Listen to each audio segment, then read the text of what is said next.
మీ వాళ్ళు ఎవరన్నా చచ్చిపోయినలా? ఎవరన్నా ఆపదలో ఉండి బాధపడుతున్నారా? చూస్తుండగానే మీరు రోజు చూసిన మనిషే ఒక్కసారిగా కానరాకుంటాయిరా. బాధలో ఉన్న మీ వాళ్ళను మందలియనీకే పోతున్నారా?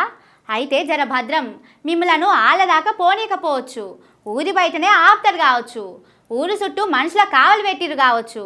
ఏంది శృతి ఇవాళ లేనిపోని డౌట్లు పెడుతున్నదని అనుకుంటున్నారా? గిట్లనే ఉన్నది మరి ఇవాళ రేపు దునియాల ముచ్చట.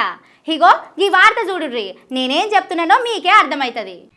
చేసిన నిర్వాకానికి నిర్లక్ష్యానికి ఏం తెల్వని ఓ అమాయక గిరిజన బిడ్డ నిండు పానం పోగొట్టుకున్నది.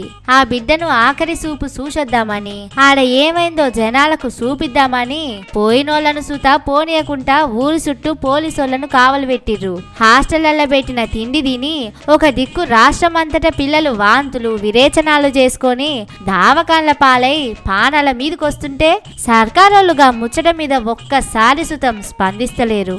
ఉత్తప్పుడు మాత్రం గిరిజన తండాలలో తిరుక్కుంటా వాళ్లకు ఎనలేని సేవ చేసినట్టు వీడియోలు తీపించుకొని సోషల్ మీడియాలో ప్రమోషన్ చేపించుకుంటారు. కానీ ఇప్పుడు ఒక్కలు సుతం ఇటు దిక్కు మర్రి చూస్తలేరు. మంత్రి సురేఖ మేడమేమో వాళ్ళు ఇంటికాడ తిన్న పిండి వంటల వల్లనే కక్కుకున్నారు అని చెప్తది. సర్కారు ఎట్లా నిజం చెప్పదు. ఉన్న నిజమేందో తెలుసుకుందామని జర్నలిస్టులు ప్రతిపక్షం పార్టీలు పోతే వాళ్ళను పోనీయరు. నిజాలు బయట పెడతామని పోలీసోళ్లను పెట్టి అడ్డుకుంటారు. అసలు మీరేమనుకుంటున్నారు? మా పిల్లగాళ్ళు చచ్చిపోయినా సరే గా ముచ్చట బయటి ప్రపంచానికి తెలియొద్దా? మీకు ఓట్లేసి గెలిపించిన పాపానికి ఇట్లా సంపుతారా మా పిల్లలను అని తల్లిదండ్రులు కండ్ల నీళ్లు పెట్టుకుంటా నిలదీస్తున్నారు. ఇంకో దిక్కేమో రేవంతన్ సారోళ్ళ అన్నదమ్ముల వేధింపులు తట్టుకోలేక సీఎం సారోళ్ళ సొంత ఊరు కొండారెడ్డిపల్లిలా మాజీ సర్పంచ్ సాయిరెడ్డి అనే పెద్ద మనిషి చచ్చిపోయిండు. ఆయన సావుకు సుతం ఎవ్వరు ఊళ్ళకు రాకుండా ఊళ్ళకెళ్ళి బయటికి పోకుండా ఊరు మొత్తానికి అష్టదిగ్బంధనం చేసిర్రు.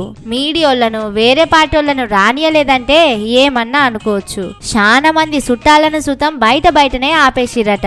ఒక దిక్కు పిల్లలు చచ్చిపోతే వాళ్ళను చూడబోనియరు, జనాలు చచ్చిపోతుంటే వాళ్ళను చూడబోనియరు. సర్కారే దగ్గరుండి ఈ సావులకు కారణమైతున్నదా?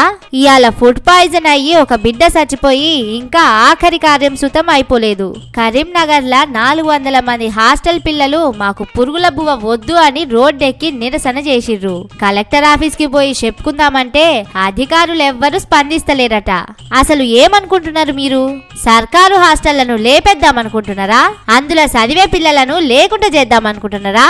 మా పానాలకు ఎందుకు ఇట్లా గండమైండ్రు అని అడుగుతున్నారు పిల్లల తల్లిదండ్రులు, తెలంగాణ జనాలు.